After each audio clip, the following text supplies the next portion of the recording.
அஸ்ஸலாமு அலைக்கும் ஃப்ரெண்ட்ஸ். இன்னும் ஒரு இன்ட்ரெஸ்டிங்கான ரெசிபி எடுத்துக்கொண்டு வந்திருக்கிறேன் உங்களுக்கு. Welcome to my YouTube channel. Ramadan Mubarak.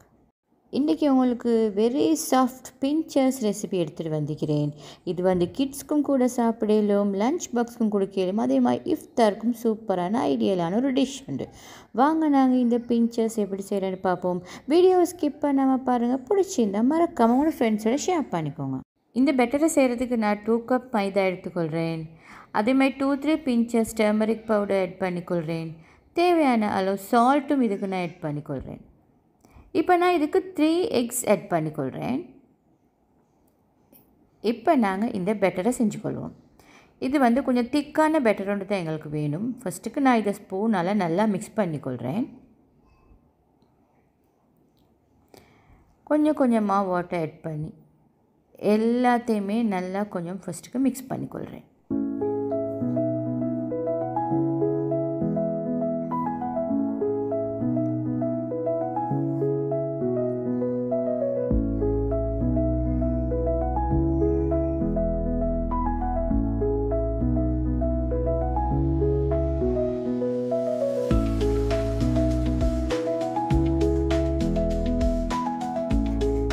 இப்போ இதை நல்லா மிக்ஸ் பண்ணிவிட்டு இதை கொஞ்சம் பீட் பண்ணணும்.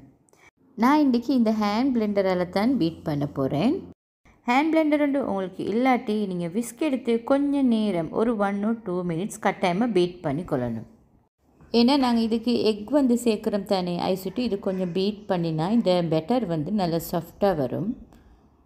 ஸோ இப்போ நான் இதை கொஞ்சம் பீட் பண்ணிக்கொள்கிறேன். இப்போ பார்த்தா இதில் திக்னஸ் கொஞ்சம் கூட இருக்குது. ஸோ இன்னும் கொஞ்சம் லூஸ் ஆகணும். ஸோ அதனால் ஒரு 4 tablespoon மாதிரி வாட்டர் ஆட் பண்ணிக்கொண்டேன். இப்போ திரும்ப நாங்கள் இதை கொஞ்சம் பீட் பண்ணிக்கொள்ளணும்.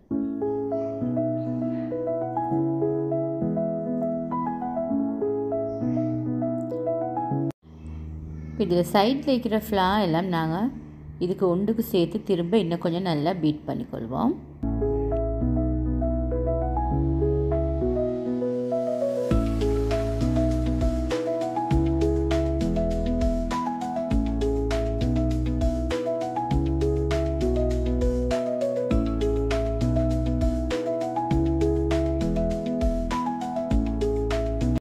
இப்போ சரி, இப்போ இது பீட் பண்ணிப்பட்டே போதும்.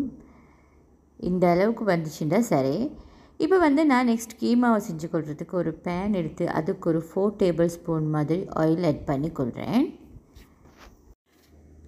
ஆயில் கொஞ்சம் நல்லா ஹீட் ஆகி வரக்குள்ள கார்லிக் சின்ன சின்ன பீஸாக கட் பண்ணி வச்சுக்கிறேன். அதை நான் இதுக்கு ஆட் பண்ணி அதை கொஞ்சமாக ஆயிலில் சோட்டை பண்ணிக்கொள்கிறேன். அதோடைய கரி லீவ்ஸ் கொஞ்சம் சாப் பண்ணி வச்சுக்கிறேன். அதையும் நான் இதுக்கு ஆட் பண்ணிக்கொள்கிறேன். ஒரு பிக் ஆனியன் கட் பண்ணி வச்சுக்கிறேன். அதையும் நான் இதுக்கு ஆட் பண்ணிக்கொள்கிறேன். இது எல்லாத்தையும் சேர்த்து நாங்கள் கொஞ்சம் வதக்கி கொள்ளணும்.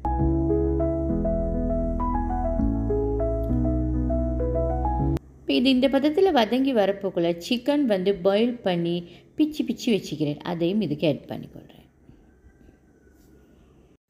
இது எல்லாத்தையும் கொஞ்சம் நாங்கள் மிக்ஸ் பண்ணிக்கொள்வோம்.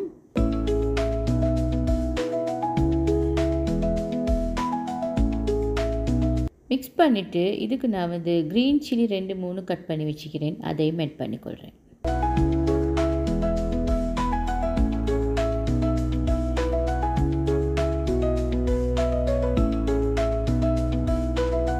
இப்போ தேவையான அளவு சால்ட் ஆட் பண்ணிக்கொள்கிறேன். அதுக்கு பிறகு இதுக்கு நான் பெப்பர் பவுடர் 1 teaspoon, டர்மரிக் ஒரு 1/4 teaspoon, chilli flakes 1 teaspoon, chilli powder 1 teaspoon add பண்ணிக்கொள்கிறேன். இப்போ இதை நல்லா நான் மிக்ஸ் பண்ணி விட்டுக்கொள்கிறோம். இதை மிக்ஸ் பண்ணிவிட்டு இதுக்கு நான் பாயில்டு பொட்டேட்டோ எடுத்து வச்சுக்கிறேன். ஒரு 250 grams மாதிரி அதை நான் இதுக்கு ஆட் பண்ணிக்கொள்கிறேன். இதை நான் ஸ்மேஷ் பண்ணி வச்சுக்கிறேன். நல்லா இந்த பொட்டேட்டோவை நல்லாவே ஸ்மேஷ் பண்ணி ஸோ இதை நான் ஆட் பண்ணி இப்போ நல்லா இதை மிக்ஸ் பண்ணி கொஞ்சம் க்ளோஸ் பண்ணி ஒரு 1 minute இதை வதங்க விடுவோம். இப்போ இது கொஞ்சம் நல்லா குக் ஆகிக்குது. இந்த பாருங்கள், இந்த அளவு குக் ஆகினா எங்களோட கீமா கறி ரெடி ஆகிடும். இப்போ நாங்கள் இதை கொஞ்சம் மிக்ஸ் பண்ணி விட்டுக்கொள்வோம். இப்போ அதோடு எங்களோட கீமா ரெடி ஆகிடுச்சு.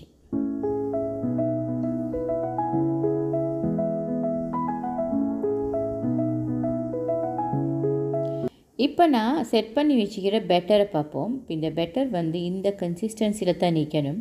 இது மிச்சம் லூஸாக மிச்சம் வாட்டரியாக இருந்துச்சுன்னு சொன்னால் இந்த பிஞ்சர்ஸ் எங்களுக்கு சரி வராது. ஸோ இந்த அளவுக்கு திக்காக தான் நிற்கணும். இந்த பேன் கேக் வந்து தோசையை விட கொஞ்சம் சின்னதாகவும் சப்பாத்தியை விட கொஞ்சம் பெருசாகவும் வரணும். இப்போ இந்த அளவு வந்துச்சுட்டா ஓகே. ஏன்னு சொன்னால் இதில் நாங்கள் கீமா எல்லாம் வச்சு ரெப் பண்ணக்குள்ள இது ஒரு கணக்கு சைஸ்க்கு இல்லாட்டி அது ஒழுங்காக அந்த ரெப்பிங் பண்ணிக்கொள்ளையெல்லாம் போகும். ஸோ இந்த அளவு இருந்தால் சரி. இதை எடுத்து நான் இப்போ போட்டுக்கொள்கிறேன். இதில் மிடில் பார்ட்டில் நான் கீமா கறி அப்படியே கொஞ்சம் வச்சுக்கொள்கிறேன். வச்சு இதை பாக்ஸ் ஷேப்புக்கு ஃபோல்ட் பண்ணிக்கொள்ளணும்.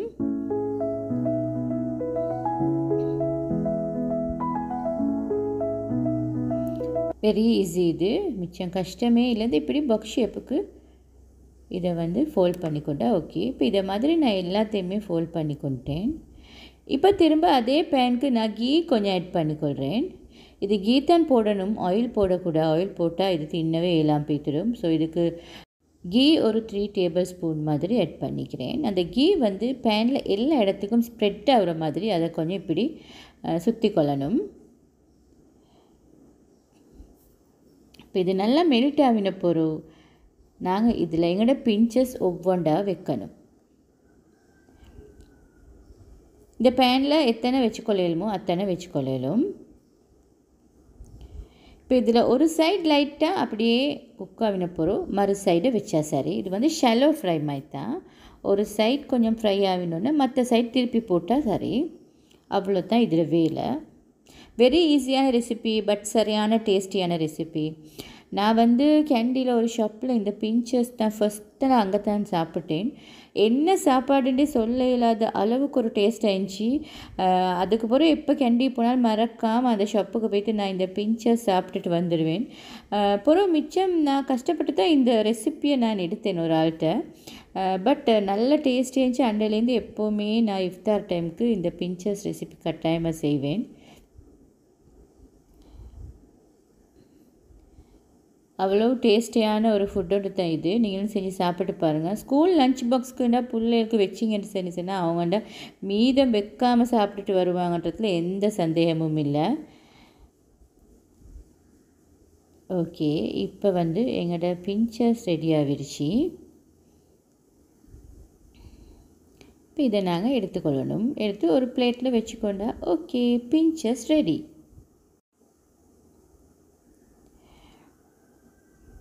இப்போ இதே மாதிரி மற்ற எல்லாத்தையுமே நான் ஃப்ரை பண்ணிக்கொள்கிறேன். இதுக்கு எவ்வளோ கீ போட்டாலும் கீ போடுற அளவுக்கு டேஸ்ட் கூடும். ஒரு அளவை தான் நான் போட்டிக்கிறேன். எப்படி ஃப்ரெண்ட்ஸ், என் பிஞ்சஸ் ரெசிபி உங்களுக்கு பிடிச்சிருந்தா இந்த வீடியோவை லைக் பண்ணுங்கள். அதே மாதிரி உங்களோட ஃப்ரெண்ட்ஸோட மறக்காமல் வாட்ஸ்அப்பில் ஃபேஸ்புக்கில் ஷேர் பண்ணிக்கோங்க. பிஞ்சஸ் ரெசிப்பியை கட்டாயமாக நீங்களும் செஞ்சு பாருங்கள். செஞ்சு பார்த்துட்டு கமெண்ட்டில் எனக்கு ஷேர் பண்ணுங்கள் இது எப்படி இருந்துச்சு, டேஸ்ட் இருந்துச்சான்னு சொல்லி. இதே மாதிரி இன்னொரு இன்ட்ரெஸ்டிங்கான சூப்பரான ரமஸான் டிஷ்ஷோட நான் உங்களை சந்திக்கிறேன். அஸ்ஸலாமு அலைக்கும். Ramadan Mubarak friends.